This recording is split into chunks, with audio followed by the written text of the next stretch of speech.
주 예수 그리스도의 은혜와 하나님의 사랑과 성령의 크신 능력이 여러분과 여러분 가정에 늘 충만하시기를 기원합니다. 사랑하는 삼회교회 교회 여러분, 오늘 사순절 5번째 주일을 맞아서 여러분들과 함께 하나님의 말씀을 묵상할 수 있도록 초청해 주신 목사님과 교우 여러분들에게 진심으로 먼저 감사의 인사를 전합니다. 숫자가 모든 것을 말해주는 세상에서, 그리고 오랫동안 경기 침체기에 놓여있는 우리 사회에서 어떻게 하면 합리적이고 효율적인 소비를 할 수 있는지 꼼꼼하게 따져보아야 될 때가 많이 있습니다. 사순절 5번째를 맞는 이 아침 우리가 함께 묵상할 부분은 바로 가격 대비 효율성에 대한 한 사건을 더듬어 보는 것입니다. 다른 공간복음서 3군데에 이 향유 옥합을 깬 여인의 부분과 유사한 이야기가 기록되어 있는데, 그 가운데에서도 요한복음은 더욱 감각적이면서도 세밀하게 그 사건을 전달하고 있습니다. 그리고 구체적으로 이야기의 주역과 주변 인물들의 이름을 밝히고 있어서 그 상황을 더욱 생동감 있게 느끼게 해줍니다. 그래서 방 안에 그 향기가 가득 차 있는 것을 우리도 같이 상상할 수 있게 도와줍니다. 사순절은 구약시대의 사건 가운데 출애굽과 특별히 맞물려 있습니다. 그리고 사순절 마지막 기간은 바로 유월절, 양피를 무설주에 밝으면 그 재난이 피해갔다라고 하는 그 유월절을 준비하는 기간이었습니다. 바로 그 유월절 엿새 전에 예수께서 베다니로 가셨습니다. 베다니라는 명칭이 무엇을 의미하는지 여러 가지의 이견이 많이 있지만, 예루살렘의 동쪽으로 약 2km 정도 떨어져 있었던 곳인데, 문둥병자 시몬의 집이 있었던 곳으로 복음서에서 알려져 있고, 병든 자와 가난한 자들이 많이 살고 있었던 마을으로 추정되는 그런 곳입니다. 이곳은 또한 예수께서 다시 살리신 나사로가 사는 곳이었는데, 바로 나사로의 누이는 마르다와 마리아였습니다. 이 나사로가 다시 살아난 것을 감사하는 뜻으로 이 자매는 잔치를 베풀었습니다. 마르다는 동생 나사로가 다시 살아난 것을 보고 예수를 그리스도로 고백했던 여성이었습니다. 예, 주님은 세상에 오실 그리스도이시며 하나님의 아들이신 줄을 내가 믿습니다. 라는 마르다의 고백이 요한복음 11장에 나옵니다. 이것은 베드로의 고백보다도 시간적으로 앞선 것이었습니다. 또한 마르다는 늘 일하고 분주하게 시간을 보냈던 여성이었는데, 이 잔치 자리에서도 시중을 두느라고 바빴던 반면에 마리아는 특별한 선물을 준비해서 사람들의 이목을 끌었습니다. 이 매우 값진 순나드 향유 한 근은 당시 돈으로 노동자의 1년치 월급 정도가 될 값어치가 있었다 합니다.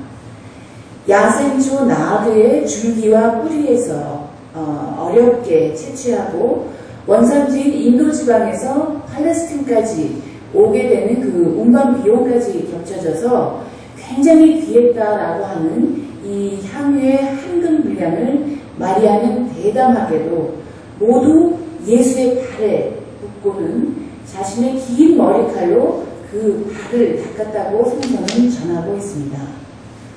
오늘날의 표현으로 하자면 최고급의 아로마 테라피를 하고 있는 것입니다. 그런데 그것은 피부 미용이나 또 마사지용으로 했던 것이 아니라 죽음의 위협 앞에 있었던 예수의 죽음을 준비하는 한 과정이었습니다. 이때 계산하기 좋아하는 제자가 끼어듭니다.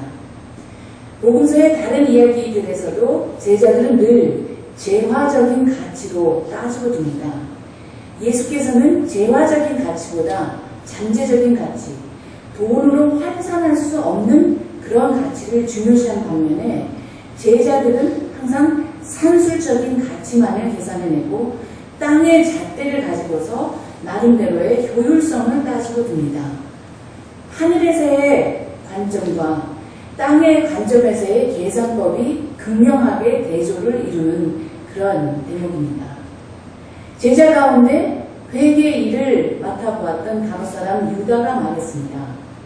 이 향유를 300데나리온에 팔아서 가난한 사람들에게 주지 않고 왜 이렇게 낭비하느냐. 300데나리온은 그 당시에 노동자가 1년을 벌고 모아야 했었던 돈이었습니다. 얼핏 보면 유다가 가난한 사람을 굉장히 위하는 듯한 인상을 받을 수가 있습니다. 그런데 요한복음에서는 친절하게도 그의 본래 모습까지 전해줍니다. 아마도 후대에 삽입될 것으로 보여지는 이 6절에서 유다는 도둑이었고 돈자루를 책임 맡았던 그러한 자이지만 또 거기에서 가끔 돈을 훔쳐내곤 했었다라고 전합니다. 즉 유다는 개인적인 이득을 먼저 취하고 싶어 했다는 것입니다. 휴머니즘을 가장한 유다의 알팍한 위선을 책망하시면서 예수께서 말씀하셨습니다. 마리아가 하는 그대로 두어라. 그녀는 나의 장례날에 쓰려고 간직한 것을 쓴 것이다. 가난한 사람들은 언제나 너희와 함께 있지만 나는 언제나 너희와 함께 있는 것이 아니다. 라고 말입니다. 예수께서는 마리아가 예수의 발치에 앉아서 그 말씀을 경청했을 때 마리아가 좋은 몫을 택했다라고 이미 칭찬하셨던 바가 있었습니다. 언니 마르다가 분주하게 일했을 때 돕지 않았다고 꼬지람을 하는 것이 아니라 많은 일을 하였지만 중요한 핵심적인 것을 놓치면 안 되고 걱정에 사로잡혀 있지 말라는 권면의 말씀을 표시하셨던 예수께서 이번에는 또 다른 차원에서 마리아의 행동을 그대로 인정해 주십니다. 마르아와 마르다의 가정 형편이 그리 넉넉하지 않았던 것도 아시고 그리고 이 향유 한 근의 재화적인 가치도 아시고 가난한 사람들이 필요로 하는 것이 무엇인지도 아셨던 주님께서 역설적인 답변을 주고 계신 것입니다. 사실 가론 유다만이 아니라 우리도 이러한 산술적인 사고방식에 깊숙이 젖어 있습니다.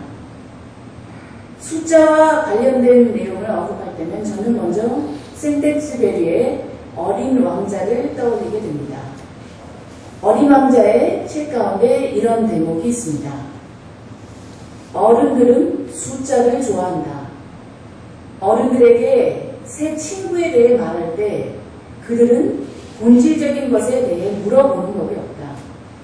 어른들은 그의 목소리는 어떠냐? 그애는 어떤 놀이를 좋아하니? 그애는 나비를 수집하니? 따위의 말을 결코 하지 않는다. 그 대신 그애 몇 살이니? 형제는 몇이니? 몸무게는 얼마니?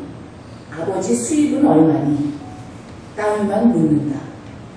그래야만 어른들은 그 애를 속속들이 알게 됐다고 믿는 것이다. 만일 어른들에게 장밋빛 벽돌로 지은 예쁜 집을 봤어요. 창에는 제라늄이 있고 지붕에는 비둘기가 있고요. 라고 말하면 어른들은 그 집이 어떤 집인지를 생각해내지 못한다. 그들에게는 10만 프랑짜리 집을 봤어요. 라고 말해야 한다. 그러면 그들은 야, 참 멋있는 집이구나 라고 소리를 지른다는 것입니다. 어린 왕자에서 어른들이 만들어내는 이 질문들은 수치로 모든 것을 가늠하려 하는 21세기 신자유주의 체제에서 살아가는 우리가 자주 묻게 되는 그러한 물음들이기도 합니다. 그러나 그러한 숫자가 과연 어느 한 실체를 파악할 수 있는 지편이고 잣대이겠습니까? 이렇게 산술적 가치와 셈법에만 익숙해 있었던 것은 현대인들만의 고질병은 아니었습니다. 이미 예수 시대의 제자들은 사람들에게 연민을 갖고 굶주린 채로 군중을 흩어보내기 싫어했던 예수님 때문에 항상 먹을 것을 주려면 어느 정도의 양이 필요한지, 그것은 얼마인지 계산을 빠르게 할 수 있었습니다. 그러나 매 순간 인간의 계산으로 하면 불가능했던 일들이 하나님의 방식으로 그 해법을 예수께서는 찾게 해주셨습니다. 그것은 다름이 아니라 잠재적인 가치를 드높이시면서 현재적으로 갖고 있는 것을 나누는 방법들이었습니다.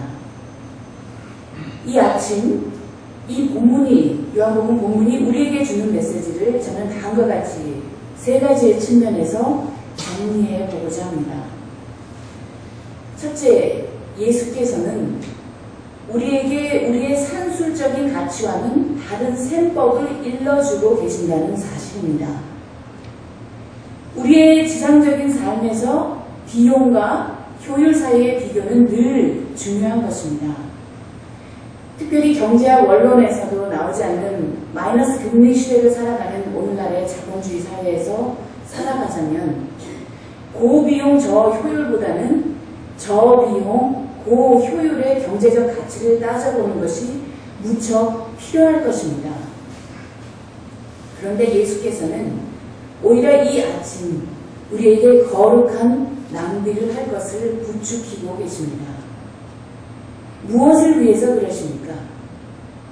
이 사순절 기간에 우리가 가장 소중하게 생각하는 것, 높은 가치를 두고 있는 일들이라고 할지라도 그것을 내려놓고 우리 안에 빈 공간을 마련하고 그리스도의 죽음과 순환의 의미를 채우라고 말합니다. 예수께서 마리아를 칭찬하신 이유는 값비싼 향유를 자신을 위해서 사용한 것 때문만이 아니었습니다. 마리아는 예루살렘에 입성하시게 되시는 예수를 유대인의 왕으로 기름 부었습니다. 그것은 마리아가 십자가의 비밀과 신비를 감지하였기 때문입니다. 그것이 어떻게 해서 가능했습니까? 우리의 노력으로 가능한 것이 결코 아닐 것입니다. 은혜의 사건으로 우리가 그 신비를 받아들이게 될 때 가능할 것입니다. 우리가 지닌 거짓들, 위선, 탐욕을 깨뜨리고 예수의 순전함, 죽음으로 우리를 의롭게 만드시는 그분의 십자가를 바라보는 것과 하나님의 셈법을 회복하라는 말씀입니다. 둘째로, 우리가 예수 십자가의 신비를 깨닫는다면 그것을 향기가 퍼져나가듯이 드러내어 퍼뜨리고 전하라는 것입니다. 이 사순절 기간 마리아가 옥합을 깨뜨린 것은 예수께서 탄생하셨을 때 동방 박사들이 황금과 유향과 모략을 가지고 가셨던 것과 비교할 수 있겠습니다. 이것은 예수에 대한 최대한의 경의를 뜻합니다. 예수의 탄생을 경외하기 위하여 유향과 모략이 사용되었다면 예수의 죽음을 경외하기 위하여서는 옥합에 나드가 사용되었던 것입니다. 21세기를 살아가는 우리가, 그리고 우리의 분주한 일상성 속에서 2000여 년 전 팔레스틴 땅에서 일어났던 예수의 죽으심을 기억하고 그 앞에 경외감을 드러낸다라고 하는 것은 결코 쉬운 일은 아닐 것입니다. 그 당시 향이 위의 향기가 온 방을 가득 채웠고 퍼져나갔던 것처럼 하나님과 우리의 깨어진 관계성을 회복시키기 위해서 자신의 몸을 깨뜨리셨던 예수의 죽음은 우리도 기억하고 전해져야 될 그런 필요가 있음을 강조하고 있는 것입니다. 밀랍으로 꽁꽁 뭉해진 채로 석회질로 만든 그 옥합 자체로 닫혀져 있고 우리 안에 간직하고만 있는 것이 아니라 그 안에 있는 그 순수한 그리스도의 향기를 옥갑의 밀랍을 깨뜨리고 퍼지게 하라는 것입니다. 셋째, 예수께서는 가난 구제를 강조하지만 십자가와 부활에 대한 믿음을 우선적으로 강조하고 계신다는 사실입니다. 행위로 인한 의로움에 이르는 그러한 길이 아니라 믿음에 의한 구원을 말합니다. 예수께서는 신명기 15장 11절 말씀을 인용하시면서 가난한 이들에 대한 돌봄을 놓쳐서는 안 되는 그러한 사실을 역설적으로 당부하고 계십니다. 예수께서는 타당적으로 물질적으로 가난한 사람들에 대해서 언급하고 계십니다. 예수의 죽음은 유일회적이었고 그래서 그 특정한 시간에는 우선순위를 그분의 죽음을 준비하는 것에 두어야 되겠지만 가난한 사람들에 대한 구제는 지속적으로 이루어져야 된다는 사실입니다. 그래서 향유 옥합을 깨어서 예수의 죽음을 준비하는 일과 가난을 구제하는 것은 상충되는 것이 아니라 서로 보완되는, 상보되는 것이었습니다. 예수께서 가시적인 존재에서 비가시적인 존재로 되신 이후에 그리스도를 주로 고백하면 따르기로 결단한 우리가 바로 예수의 손과 발이 되어야 된다는 뜻입니다. 그러나 우리가 가난 구제하는 것, 즉 휴머니즘적인 일만을 추구하는 것으로 그리스도인의 사명을 다했다고 할 수 없을 것입니다. 우리의 교회 공동체가 일반적인 NGO 단체와 차별화되는 것이 바로 이 점에 있을 것입니다. 십자가와 부활이 빠진 단순한 자선 활동만이 아니라 예수의 십자가와 부활에 대한 믿음을 더욱 다지고 붙들면서 빈곤 문제를 포함한 사회 상황의 문제성을 외면하지 말라는 것입니다. 오늘 서신서의 본문은 바울이 빌립보 교회에 보내는 편지 가운데 일부입니다.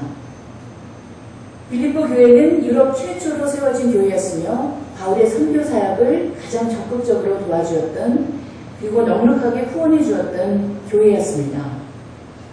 이 교회 공동체에 보내는 편지들에서 바울은 자신의 모습을 오늘 우리가 함께 읽었던 빌립보 그 본문처럼 고백한 바가 있습니다. 당시 바리새파에 속하여 가장 권위 있던 율법학자인 가말리엘의 제자이며 로마 제국의 시민권까지 갖고 있었고 베냐민 지파 사람이고 히브리 사람 가운데 히브리 사람이었던 그 신분이 철저히 보장받을 수 있었던 바울은 자신의 종교적인 열성과 오만함 때문에 하나님을 가장 잘 안다고 생각하고 있으면서 예수를 그리스도로 고백했던 이들을 철저히 박해하였던 그런 인물이었습니다.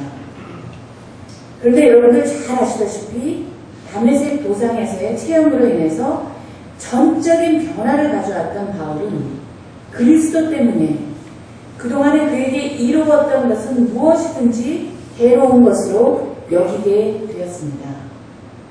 그리고 그뿐만이 아니라 주 예수 그리스도를 아는 지식을 가장 고귀한 것으로 여기고 그 밖에 모든 것을 버릴 것으로 심지어는 오물로까지 여기게 되었다고 표현합니다. 바울이 그때까지 가말리엘의 제자로서 쌓아왔고 난지 8일 만에 할례받은 신성한 베냐민 지파 사람으로 자존감을 갖고 축적했던 그 모든 스펙과 특권을 내려놓고 거룩한 낭비를 하고 있는 대목입니다. 그런데 그리스도 때문에 모든 것을 잃은 듯이 보이는 그 거룩한 낭비는 땅의 잣대로 볼 때에는 낭비였지만 하늘의 잣대로 보면 가장 효율적인 투자로 이어집니다. 그것은 그가 그리스도를 얻고 그리스도 안에 있음을 인정받으려는 목적이 있었기 때문입니다. 투자 대비 아주 괜찮은 효율성을 가져올 수 있었던 것입니다. 바울은 이렇게 율법에서 오는 그 자신 스스로의 의롭다함이 아니라 복된 소식이 되신 그리스도를 믿는 믿음으로 말미암아서 오는 의로움, 곧 믿음의 근거에서 하나님께로부터 오는 의를 갖고자 했습니다. 바울이 바랬던 것은 그리스도를 알고 그분의 부활의 능력을 깨닫고 그분의 고난에 동참해서 그분의 죽으심을 본받으려는 것이었습니다. 그래서 바울은 어떻게 해서든지 죽은 사람들 가운데서 살아나는 부활에 이르고 싶었던 것입니다. 이러한 목표를 설정했기 때문에 그가 내려놓았던 것들은 쓸데없는 낭비, 천박한 낭비가 아니라 거룩한 낭비가 될 수 있었습니다. 바울은 자신이 이미 목표점에 이르렀다고 자만하지도 않았습니다. 바울은 이것을 이미 얻은 것도 아니요, 이미 목표점에 이른 것도 아니라고 표현합니다. 그리스도 예수께 잡힌 바 되어서 그 자신은 목표를 향해서 부지런히 달려갈 뿐이라고 표현합니다. 그리스도 예수 안에서 하나님께서 위로부터 부르신 그 부르심의 상을 받는 것과 예수 그리스도의 십자가의 신비를 온전히 이해하는 것이 우리 각자가 지닌 최종 목표라면, 그리고 우리가 언젠가 그 목표점에 다다를 수 있다면 바울과 마찬가지로 우리의 거룩한 낭비도 결코 헛된 것이 되지 않을 것입니다.